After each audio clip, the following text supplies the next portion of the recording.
Welcome back to my channel learning continues. ఈ video సారాంశము ఇప్పుడే చెప్పేస్తా, so that people who wants to watch they can watch, or people who wants to leave they can leave. I don't want to waste your time. So ఇప్పుడు ఏం నడుస్తుంది, Vinayaka Chavithi celebrations నడుస్తున్నాయి కదా. So నాకు నా చిన్ననాటి వినాయక చవితి డేస్ గుర్తొచ్చాయి కాబట్టి just I wanted to share few things with you guys. అసలు వినాయక చవితి మనం ఎంత బాగా జరుపుకుంటున్నాము, దీంట్లో ప్లస్లు ఏంటి, మైనస్లు ఏంటి, ప్రోస్ ఏంటి, కాన్స్ ఏంటి. ఓకే, మేము మా చిన్నప్పుడు ఎట్లా జరుపుకునే వాళ్ళము, ఇప్పుడు ఎట్లా జరుపుకుంటున్నారు అంటే కొన్ని విషయాలు నాకు చెప్పాలనిపించింది. So I'm trying to share few things with you guys. అయితే before going in to my childhood memories about Vinayaka Chaturthi, అసలు వినాయక చవితి ఎందుకు వచ్చింది? Most of you might be knowing that Balagangadhar Tilak, who was a freedom fighter, started this Ganesh Chaturthi. ఎందుకు అంటే Britishers మనల్ని మాట్లాడుకోనివ్వట్లేదు, freedom movement గురించి మాట్లాడుకోనివ్వట్లేదు. కాబట్టి మనం ఏం చేయాలి, గ్యాదరింగ్ కావాలి అని అంటే ఒక రిలీజియస్ మూమెంట్ లాంటిది తీసుకొచ్చి మేము వినాయక చవితి జరుపుకుంటామని చెప్పి వినాయక చవితి పేరు మీద మన వాళ్ళు కలిసేవాళ్ళు, మాట్లాడుకునే వాళ్ళు, ఇన్ఫర్మేషన్ షేర్ చేసుకునే వాళ్ళు, ఎట్లా ముందుకెళ్ళాలి అనేది ఆ విధంగా స్టార్ట్ అయింది. ఒక సైడ్ ఏమో రిలీజియన్, దేవుడు భక్తి, ఇంకొక సైడ్ ఏమో వీళ్ళకి కావాల్సిన యాక్టివిటీ కూడా చేసేవాళ్ళు అనమాట. ఆ విధంగా వినాయక చవితి అనేది మనము 11 days జరుపుకుంటున్నాం. సో కాలగమనంలో మీరు అడగచ్చు, ఎందుకు మరి ఇంకా కంటిన్యూ అవుతుంది, మనకు ఆల్రెడీ స్వతంత్రం వచ్చేసింది కదా అంటే, వచ్చింది, వెరీ నైస్, బట్ ఇది కంటిన్యూ అయింది, ప్రజలకు నచ్చింది. ఎవ్రీ ఇయర్ 11 days జరుపుకోవడము, సో భక్తి పారవశ్యంలో మునగడము, ఆ ఈవెంట్స్ చేసుకోవడము, జనాలందరికీ ఎవ్రీ ఇయర్ వినాయక చవితి చేసుకోవడం వల్ల అందరికీ బాగుంది అని అందరు ఫీల్ అవుతున్నారు కాబట్టి they are doing it. So it is continuing. మన ఇండియా ఇదే secular country as per the preamble. So secular country కాబట్టి ఏ రిలీజియన్ వాళ్ళు వాళ్ళ మతాలు చేసుకోవచ్చు, అది మనకి రాజ్యాంగమే ఇచ్చింది ఆ హక్కు. సో చేసుకుంటున్నారు, తప్పేం లేదు. సరే, coming back to my childhood memories. మనకు ఒక సినిమా ఉంది, ఏది, నా ఆటోగ్రాఫ్ స్వీట్ మెమరీస్. పొద్దున్న నుంచి నాకు అదే గుర్తొస్తుంది. దాంట్లో ఒక సాంగ్ ఉంటుంది కదా, గుర్తుకొస్తున్నాయి, ఆ సాంగ్ ఉంది కదా, వెరీ ఫేమస్, రవితేజ. సో నాకు కూడా అట్లనే అనిపించింది ఇవన్నీ చూస్తుంటే. అరే నాకు కూడా చాలా గుర్తొచ్చాయి. సరే, మనము ఇంత గుర్తొచ్చినప్పుడు మన మన మన తోటి మిత్రులకు కూడా చెప్తాము మేము ఎట్లా ఎంజాయ్ చేసేవాళ్ళము, ఆ టైంలో ఎట్లా ఉండేది. So that is what I'm trying to share. ఒకసారి ఏమైందంటే, నేను అప్పుడు 7th క్లాస్లో ఉన్నా అండి, మేబీ mid-90s అనుకుంటా. సో 7th క్లాస్లో మాకు మా వీధిలో just we were 5 to 6 people, almost same age, 7th, 8th, 9th. So మాకు ఒక చందా బుక్ దొరికింది. చందా బుక్ దొరకడం వల్ల ఆ చందా బుక్ని బేస్ చేసుకొని మేము అప్పటికప్పుడు అనుకోని మధ్యాహ్నం 1:30 అవుతుంది, లంచ్ చేసేసాము, ఆడుతున్నాం వినాయక చవితి కదా అని. మాకు ఆ బుక్ దొరికింది. ఎవరో పెద్దవాళ్ళు, మా ఫ్రెండ్స్లో ఎవడో ఒక బుక్ తెచ్చాడు. అరే మనకు బుక్ దొరికింది కదా అని చెప్పి మేము ఏం చేసామంటే, మనం కూడా ఒక వినాయకుడిని పెడదాము, మన గల్లీలో ఆల్రెడీ ఒక పెద్ద వినాయకుడు ఉన్నాడు కాబట్టి మనం పెట్టి తప్పేముంది అని అప్పటికప్పుడు మాలో ఒక ఇనిషియేషన్. చూడండి, అప్పుడే ఈ గణేష్ చతుర్థి వల్లనే ఒక ఇనిషియేషన్ వచ్చేది. చూడండి, మనకి పిల్లలకి it is a initiative. So ఒక ఆపర్చునిటీ క్రియేట్ చేసుకున్నాం. ఓకే, ఆపర్చునిటీ క్రియేట్ చేసుకున్నప్పుడు అంటే ఇది మనకి ఏ విధంగా హెల్ప్ అవుతుందో I'm trying to elaborate. Ganesh Chaturthi అనేది పిల్లల్లో మనం కూడా ఒకటి చేయొచ్చు అనే ఒక ఆలోచనని క్రియేట్ చేసింది. అది which is a great thing కదా, వెరీ నైస్. సో అయినాక ఏం చేసాము, ఆ 5 కూర్చొని, అందరం ఎంత అండి ఏజ్, ఆల్మోస్ట్ 10 years ఉంటాయేమో, 10-12 years ఉంటాయి అంతే కదా, చిన్న ఏజ్, 12 years 10 years ఉంటాయి, మేబీ 12 years అనుకుందాం. సో ఆ టైంలోనే మేము 5 డిసైడ్ చేసుకొని, ఇప్పుడు ఏంటిది ఈ 5 ఎట్లా పోవాలి, ఎక్కడికి వెళ్ళాలి. సో ఇప్పుడు we're thinking about the logistics. ఎవడింటికి వెళ్తే మనకు డబ్బులు ఇస్తారు, మన వీధిలో అయితే ఎవడు మనకు డబ్బులు ఇవ్వడు, షూర్ షాట్. ఎందుకంటే మన గల్లీలో ఆల్రెడీ పెద్ద వినాయకుడు పెట్టాడు కదా, మనకి ఎవడు ఇస్తాడు డబ్బులు, ఎవడు ఇవ్వడు, కొడతాడు మనకి ఇంట్లో. అరే మననే ఇచ్చినాం కదా, వీళ్ళకి ఇచ్చినాం కదా, మీరు ఎక్కడి నుంచి పెడతారా అని. సో మాకు తెలియని పక్క వీధిలోకి వెళ్ళాలి. ఓకే, సో అదొక ఆలోచన. ఇక్కడ చూడండి మా థింకింగ్ ఎట్లా పోతుందో. So it's like A sales. పక్క వీధిలో మనం తెలియని వీధిలోకి వెళ్ళి అడగాలి. అడిగినప్పుడు వాళ్ళు ఇస్తారా, ఇవ్వరు, మేము ఆల్రెడీ మేము ఇచ్చినాం అంటారు. మేమేం చేయాలి, వాళ్ళని కన్విన్స్ చేయాలి. వాళ్ళు ఎంతైనా ఇవ్వండి, 10 పతికన ఎంత సంబంధం లేదు. వాళ్ళని కన్విన్స్ చేసి ఆంటీ మేము ఇక్కడనే ఉంటాం ఆంటీ, వినాయకుడిని పెడుతున్నాం ఆంటీ, అదా ఆంటీ ఇదా ఆంటీ అని ముద్దు ముద్దుగా మాట్లాడి వాళ్ళ దగ్గర ఎంతో కొంత 10, 12 తీసుకోవాలి. అప్పుడు ఎంత ఇచ్చేవాళ్ళు గణేష్కి చందా అంటే మ్యాక్సిమం 11, 21. ఇక 51 ఇస్తే ఒక్కరు ఇచ్చిరండి, నాకు గుర్తుంది 51. చాలా ఎక్కువ. mid-90s 51 అంటే అబ్బో అది పెద్ద అమౌంట్. సో మాకు ఇచ్చారు పాపం ఎవరో ఒక ఆంటీ, మాకు చాలా హ్యాపీ అనిపించింది. మొత్తం మా చందాలని చూసుకుంటే సాయంత్రం 4 అయింది, 4, 5 అయింది, 251 రూపాయలు వచ్చినాయి. 250 చిల్లర వచ్చినాయి. మాకు పెద్ద అమౌంట్ 250 రూపాయలు. ఇది వెరీ బిగ్ అమౌంట్ మేము చేసిన 2 hours యాక్టివిటీకి. అయితే ఇక్కడ ఏం జరుగుతుంది, మా 5-6 జనాల్లోనే 5-6 పిల్లల్లోనే మాకు మధ్యలోనే మేము అరే నువ్వు ఇది చూసుకో, ఈ లోపల మేము చందా తెచ్చే లోపల నువ్వు వెళ్ళి కర్రలు తడికలు రెడీ చేయి, నువ్వు వెళ్ళి ఏ వినాయకుడిని చూడు. ఇక్కడ ఏమవుతుంది, టీమ్ మేనేజ్మెంట్ జరుగుతుంది. ఇందులోనే లీడర్షిప్ ఎక్కువ నేనే ఎక్కువ లీడర్షిప్ అనమాట. దానిలో ఎక్కువ నేనే చేశాను. ఇంకిద్దరు ఫ్రెండ్స్ కూడా ఉన్నారు, కానీ వాళ్ళు వేరే టాస్కులు. నేనేం చేసేవాడిని అంటే ఆర్గనైజ్ చేసేవాడిని. అరే నువ్వు అటు పోరా, నువ్వు ఇటు పోరా, నేను ఇటు పోరా, నేను అజ్జయ్ అట్లా లీడర్షిప్ చేసి ఇది ఒక లీడర్షిప్ రోల్ని క్రియేట్ చేసి ఒక్కొక్కరికి ఒక్కొక్క టాస్క్ అసైన్ చేసి బై ద టైం 6 o'clock అయింది. 6 o'clock అయ్యేసరికి చిన్న సైజు ఒక వినాయకుడిని సెటప్ చేసాం. మా గల్లీలో మా పెద్దలు ఉంటారు కదా, వాళ్ళు చూస్తూనే ఉన్నారు, బిగ్ బ్రదర్స్ చూస్తున్నారు. కానీ పోన్లే పిల్లలు సరదా పడతారు, పెట్టుకొని రా బాబా అని వాళ్ళు కూడా వదిలేసిరా. వాళ్ళకి తోచినన్ని కర్రలు తడకలు ఏవో ఇస్తే మేము కూడా పెట్టుకున్నాం. మా పెద్దవాళ్ళు ఉంటారు కదా, మదర్ వాళ్ళు అందరూ ఏమో అరే మీకు ఎందుకు అన్నా కానీ వాళ్ళు సపోర్ట్ చేశారు మా ఎంతూజియాజం చూసి. సో ఇక్కడ మనం అర్థం చేసుకోవాల్సింది ఏంటంటే, ఈ వినాయక చవితి ఈ ఫెస్టివల్ వల్ల ఇప్పుడు మీ కమ్యూనిటీలో కానీ మీ వీధిలో కానీ ఎక్కడ కానీ చేస్తే పిల్లలలో ఇది ఒక కైండ్ ఆఫ్ ఆపర్చునిటీని క్రియేట్ చేస్తుంది, ఇది ఒక kind of thinking abilities create చేస్తుంది, ఇది ఒక లీడర్షిప్ని క్రియేట్ చేస్తుంది, team management and money management. ఇప్పుడు పబ్లిక్ మనీ మన దగ్గర ఉంది, 250 రూపాయలు పబ్లిక్ మనీ మన దగ్గర ఉంది. ఈ పబ్లిక్ మనీని మనం ఎంత జాగ్రత్తగా వాడాలి, ఓకే, ఆ ఏజ్లోనే అట్ ద ఏజ్ ఆఫ్ 12-13లోనే మనం పబ్లిక్ మనీ మనం ఎంత జాగ్రత్తగా వాడుకోవాలి. సో మన ఫ్రెండ్స్లో ఎవరు గొడవ పడకుండా అందరినీ మేనేజ్ చేసుకోవాలి, ఓకే, ఆ ఏజ్లో. ఎందుకంటే ఇది చిన్నప్పుడు మనకు ఇవన్నీ తెలియదు, కానీ తెలియకుండానే మనం చేస్తున్నాం. ఇప్పుడంటే కార్పొరేట్ లైఫ్కి వచ్చిన తర్వాత దీనికి పెద్ద వర్డ్స్ పెడతారు, అసర్టివ్నెస్, కమ్యూనికేషన్ స్కిల్స్, లీడర్షిప్, ఇవేవో రకరకాల మంచి బ్యూటిఫుల్ వర్డ్స్ వాడతారు. కానీ ఆ టైంలో అవన్నీ తెలియకపోయినా కానీ అవన్నీ మనం చేసాం. సో మీరు కూడా మీ కమ్యూనిటీస్లో మీ పిల్లలు అట్లాంటివి ఏమైనా చేస్తే encourage them, that is very nice. ఎందుకంటే ఇలాంటి ఈవెంట్స్ అయినప్పుడే వాళ్ళలో ఒక రియల్ టాలెంట్స్ బయటకు వస్తాయి, వాళ్ళలో ఉన్న కమ్యూనికేషన్ స్కిల్స్ బయటకు వస్తాయి, వాళ్ళలో ఉన్న టాలెంట్స్ బయటకు వస్తాయి, లీడర్షిప్ స్కిల్స్ బయటకు వస్తాయి. సో పీపుల్ మేనేజ్మెంట్ బయటకు వస్తుంది, ఓకే, అండ్ పబ్లిక్ రిలేషన్స్ బయటకు వస్తాయి, ఒకరికొకరు సహాయం అవుతారు, టీమ్ బిల్డింగ్ అవుతుంది, టీమ్ స్పిరిట్ అవుతుంది. సో ఇది చాలా ఇంపార్టెంట్ అండి. మనము ఎంతసేపు బయట ఇప్పుడు కార్పొరేట్లో వెళ్తే స్పెషల్గా రిసార్ట్కి తీసుకెళ్ళి టీమ్ బిల్డింగ్ యాక్టివిటీస్ చేపిస్తారు, కానీ మన కమ్యూనిటీలోనే మనం చేసుకోవచ్చు టీమ్ బిల్డింగ్ యాక్టివిటీస్, కానీ మనం ఇట్లాంటివన్నీ ఇగ్నోర్ చేస్తాం. సో ఇదొకటి. సెకండ్ థింగ్, చేసిన తర్వాత మనం ఏం చేస్తాము, ఇప్పుడు చాలా మటుకు, అప్పుడంటే మాకు ఎట్లా ఉండేది తెలుసా, ఒకటే వీధిలో ఒకటే గణేశుడు ఉండేవాళ్ళు. సో ఆ 11 రోజులు వాజ్ లైక్ హంగామా అంటే హంగామా. రాత్రి 9 o'clockకి సినిమా పెట్టేవాళ్ళు, ఒకటే సినిమా అది కూడా VCR పెట్టి పెట్టేవాళ్ళు. ఇప్పుడంటే మనకు యూట్యూబ్లో వచ్చేసినాయి, కానీ అప్పుడు ఇంకా మాకు ఆ 11 days పండగ. ఆ గణేష్ కింద సినిమాలు పెడితే ఆ చీకట్లో కూర్చొని మేము అందరం సినిమా వచ్చింది, సినిమా పెట్టారు, VCP అని ఉండేది, ఆ సినిమా చూసేవాళ్ళము. సినిమా చూసి నైట్ 12:30, 1 అయ్యేది. సినిమా చూసి సినిమా చూసి వచ్చేసేవాళ్ళం. సో అదొక సరదా. గణేష్ పండుగ వస్తుంది అని అంటే సినిమాలు పెడతారు, కొత్త సినిమాలు పెడతారు. అది అట్లా ఆ విధంగా ఎంజాయ్ చేసేవాళ్ళము. సో కానీ ఇప్పుడు అది లేదు. నాకు తెలిసి ఇప్పుడు ఏ ఊర్లో కూడా సినిమాలు పెడుతున్నారని నేను అనుకోను, ఎందుకంటే ఇప్పుడు ఎవరు పెట్టినా కానీ ఎవరు చూడరు.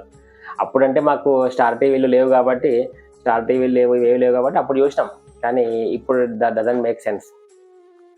సో బట్ ఇప్పుడు ఇట్లా తయారైంది అంటే ఇప్పుడు చాలా మటుకు యాక్టివిటీస్ చేస్తున్నారు. ప్రతి గల్లీకి 3 వినాయకులు 4 వినాయకులు పెడుతున్నారు.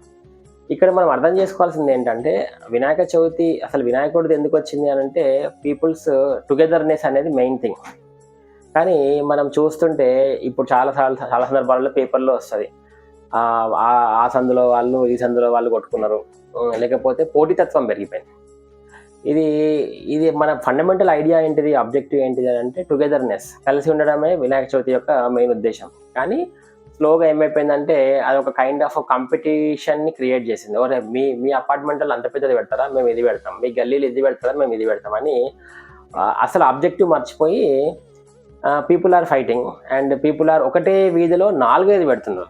పెట్టండి, కానీ ఒకటే వీధిలో 4-5 పెడితే ఎక్కడ బాగుంటుందంటే హైదరాబాద్ లాంటి వెరీ వెరీ కంజెస్టెడ్ ప్లేస్లో మనం ఒకటే గల్లీలో 4-5 పెడితే మనకే traffic problem. Second thing people management problem. ఎందుకంటే Hyderabad is a busy life style, అందరూ ఎవరి వర్క్లోకి వాళ్ళు వెళ్తుంటారు, రిసోర్సెస్ పోతాయి, జనాలు చందా ఇచ్చే వాళ్ళు కూడా ఇవ్వరు. నేను వాడికి ఇచ్చినా నీకెందుకు ఇవ్వాలా, నీకు ఇచ్చినా వాడికి ఎందుకు ఇవ్వాలా అనేది ఈ పోటీతత్వం ఉండడం వల్ల మీ యొక్క క్వాలిటీ తగ్గిపోతుంది. అంటే మెయిన్ ఎవరైతే ఇట్లా ఒకటేసారి 4 వినాయకులు పెట్టాడు, ఒకటే వీధిలో 3-4 వినాయకులు పెడితే క్వాలిటీ ఆఫ్ అవుట్పుట్ తగ్గిపోతుంది.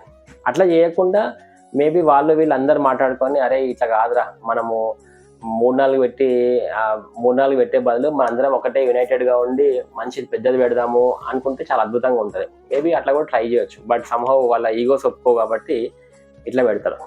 సరే, అది ఒక రకమైన ప్రాబ్లం. బట్ దానికి మనకు సొల్యూషన్ లేదనుకోండి. ఇక సొల్యూషన్ ఎవరి సొల్యూషన్ వాళ్ళే చెప్పుకోవాలి. బట్ దాంట్లో కూడా మనకి వాళ్ళ స్కిల్స్, ఎవరి స్కిల్స్ వాళ్ళకి బయటపడుతూనే ఉంటాయి. ఇదొక ఆస్పెక్ట్. సెకండ్ థింగ్, ఇంకా ఈ వినాయక చవితి టైంలో ఏం జరుగుతుంది, కల్చరల్ ఈవెంట్స్ జరుగుతాయి. అప్పుడు మా టైంలో ఎట్లుండేది అంటే 90sలో ఉన్నప్పుడు ఒక రోజు సినిమా పెట్టేవాళ్ళు, ఒకరోజు మిమిక్రీ ఆర్టిస్టులు వచ్చేవాళ్ళు. వీళ్ళు వచ్చేవాళ్ళండి, శివారెడ్డి, ఇప్పుడు ఉన్నారు కదా మన శివారెడ్డి, నేరెళ్ళ వేణుమాధవ్ గారు, లేకపోతే ఇట్లా చాలా మంది ఉన్నారు కదా. ఆ టైంలో వచ్చేవాళ్ళు. నేను నల్లకుంటలో ఉండేవాడిని. నల్లకుంటలో నేను ఫస్ట్ టైం తనిఖీల భరణి గారిని ఎప్పుడు నల్లకుంటలో చూసాను. నేను నల్లకుంటలో ఫస్ట్ టైం వినాయక చవితికి వస్తే అందరం అప్పుడే యమలిలో సినిమా వచ్చింది, ఏది డిసైడ్ చేస్తా బిడ్డ అని ఉంటుంది కదా. అప్పుడు ఆయన తనిఖీల భరణి అప్పుడు మస్తు హిట్ అయింది అనమాట. అప్పుడే నేను చూసిన. అప్పుడు వచ్చేవాళ్ళు. అట్లా ఒక రోజు అట్లా పిలిచేవాళ్ళు. ఒకరోజు ఆర్కెస్ట్రా ఉండేది, ఒకరోజు సినిమా పెట్టేవాళ్ళు, ఒకరోజు ఓన్లీ పిల్లలతోని డ్యాన్సులు డ్రామాలు ఉండేవి, ఒకరోజు హరికథ బుర్రకథ, ఒకరోజు కల్చరల్ ఈవెంట్, అట్లా భలే చేసేవాళ్ళు.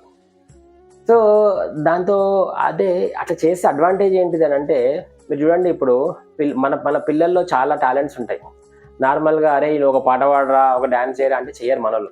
అదే ఒక కల్చరల్ ఈవెంట్ అందరు చప్పట్లు కొడతారంటే చేస్తారు. సో ఏం జరుగుతుంది ఇప్పుడు దీనివల్ల, it is a platform to exhibit their hidden talents. So Vinayaka Chavithi, Dasara Navaratri ఉత్సవాలు, వినాయక చవితి లాంటి ఉత్సవాలకి పిల్లల్లో ఉన్న హిడెన్ టాలెంట్స్ బయటకు వస్తాయి. అండ్ వాళ్ళకి ఒక ప్లాట్ఫామ్ దొరుకుతుంది. వాళ్ళకి ఏం టాలెంట్స్ ఉన్నాయి అందరు మెచ్చుకుంటారు, వాళ్ళ పేరెంట్స్కి అర్థమవుతుంది, అట్లా అనమాట. సెకండ్ థింగ్, పెద్దవాళ్ళకి అడ్వాంటేజ్ ఏంటిది అంటే, పెద్దవాళ్ళు ఇప్పుడున్న సిచ్యువేషన్లో అందరు కమ్యూనిటీలో నా పక్క నైబర్ కూడా నాకు తెలియదు యూజువల్గా. అంటే అందరం బిజీ, తెలుసు అంటే హాయ్ బాయ్, కానీ never we don't even sit and have dinner or lunch, everyone is busy. But ఇట్లాంటి కమ్యూనిటీ ఈవెంట్స్ అయినప్పుడు, ఈరోజు మధ్యాహ్నం మాకు కమ్యూనిటీ లంచ్ అయినప్పుడు అందరు వచ్చినప్పుడు ఏం చేస్తాం, ఖచ్చితంగా మాట్లాడుకుంటాం, ఏంటండి మీరేం చేస్తున్నారు. So it is a kind of interaction, communication. అదే అంతే కదా, ఇంటరాక్షన్, ఏం జరుగుతుంది అనేది. Man is a social animal కదా, ఖచ్చితంగా we need to have communication with each other. మన నైబర్స్ ఎవరు, వాళ్ళు ఏం చేస్తారు, మనం ఏం చేస్తున్నాము అనేది చాలా ఇంపార్టెంట్. నార్మల్గా అది జరగదు. సో ఇట్లాంటి ఈవెంట్స్ పెట్టినప్పుడు, ఒక టీమ్ లంచ్, ఒక ఈవెంట్ జరిగినప్పుడు అందరము ఎవరు ఏం చేస్తున్నారు ఏంటనేది తెలుస్తుంది అనమాట. అదొక ప్లస్ పాయింట్. అట్లనే అందరికీ, లేడీస్ అయినా జెంట్స్ అయినా, ఎవరెవరికి సంబంధించిన అభిరుచులలో వాళ్ళు ఇన్వాల్వ్ అయి ఉంటారు అనమాట. అట్లా. సో ఇది ఇప్పుడు జరుగుతుంది. అప్పుడు 90sలో ఇంత బిజీగా లేము కదా. ఇప్పుడు అందరూ ఐటీ సాఫ్ట్వేర్ ఎంప్లాయీసే, కానీ అప్పుడు ఐటీ లేదు. అప్పుడు మేబీ అందరూ బ్యాంక్ ఎంప్లాయీస్, లేకపోతే ఇట్లాంటి అడ్మినిస్ట్రేటివ్ జాబ్సే కాబట్టి 9 to 10, 9 to 5 జాబులు చేసి వచ్చేవాళ్ళు కాబట్టి ఇంత ఇంత కాంపిటేటివ్ స్పిరిట్ అప్పుడు లేదు. So those times were very different all together. And ఇంకోటి చూస్తే అప్పుడు నిమజ్జనంకి వెళ్ళాలంటే అప్పుడు మాకు చాలా హ్యాపీ ఫీల్ అయ్యేవాళ్ళం. నిమజ్జనం పోవాలా, ట్యాంక్ బండ్ పోవాలా అని. ఇప్పుడైతే ట్యాంక్ బండ్ తీసుకుపోతానా పోనీ అయితే, ఎందుకంటే అప్పుడంటే చిన్నతనం కాబట్టి ట్యాంక్ బండ్ ఆ లారీ ఎక్కడం ఇష్టం ఉండేది అనమాట. లారీ ఎక్కి ఆ వినాయకుడి పక్కన కొట్టుకొని అదేదో పెద్ద ఏదో అచీవ్ చేసినట్టు, ఏదో సాధించినట్టు అని మేము అనుకునే వాళ్ళం. ఆ లారీ ఎక్కి మా పాపం మా పేరెంట్స్ ఏమో, మా ఫాదర్ టూర్లో ఉండేవాళ్ళు ఎక్కువ.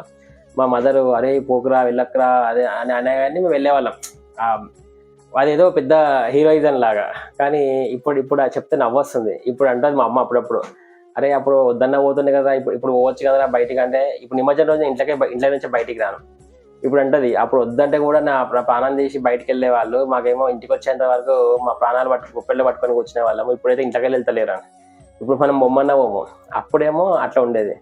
సో అప్పుడు వెళ్ళి చూసేవాళ్ళం, ట్యాంక్ బండ్లో వెళ్ళి చూసేవాళ్ళం. ఎందుకంటే అప్పుడు ఏమైనా చిన్న తేడా కొట్టినా అప్పుడు ఫోన్లు లేవు, ఎక్కడున్నామో తెలిసేది కాదు, ఏమీ తెలిసేది కాదు. ఒకసారి పిల్లాడు ఇంట్లో నుంచి బయటకు వెళ్ళిందంటే వాడి సాయంత్రం ఇంటికి వచ్చేంత వరకు టెన్షనే. అండ్ అప్పుడు ఎక్కువ వినబడేవి, ఎందుకంటే కొంచెం ఇవి ఉండేవి. గణేష్ చతుర్థి, నిమజ్జనం రోజు కొంచెం సెక్యూరిటీ ఇష్యూస్ ఉంటాయండి, వీళ్ళు టెర్రరిస్ట్ యాక్టివిటీస్ జరుగుతుంటాయని ఏవో వినిపించేవి, రకరకాల పుకార్లు వినిపించేవి. సో ఒకటి రెండు ఇన్సిడెంట్స్ జరిగి ఉంటాయి అప్పుడప్పుడు. బట్ సో దానివల్ల మాకు ఉండేది. ఇప్పుడంటే ఇన్ని సీసీ కెమెరాలు వచ్చినాయి, ఇంత నిఘా వర్గం పెరిగింది, కానీ అప్పుడు those times were different. So all together ఇట్లా ఉండేదండి. So we use to enjoy a lot that 11 days. ఆ 11 daysకి ముందర వెనకాల మళ్ళీ దానికి ముందర ఒక వారం 10 రోజుల ముందర చందా కలెక్షన్స్, ఆ తర్వాత డ్యాన్సులు, మళ్ళీ ఇంటికి వచ్చిన తర్వాత డిస్కషను, మళ్ళీ ఒక వారం 10 రోజులు డిస్కషన్, అరే అట్లా చేసినాం కదరా, అరే ఇట్లా చేసినాం కదరా, ఇట్లాంటివి ఉండేవి అనమాట. సో మరి ఇప్పుడైతే అట్లా లేవు. ఇప్పుడైతే పిల్లలందరూ ఎవరు బిజీలో వాళ్ళు ఉన్నారు. ఇప్పుడు అందరు ఇన్స్టాగ్రామ్లు, ఫేస్బుక్లలో బిజీ అయిపోయారు.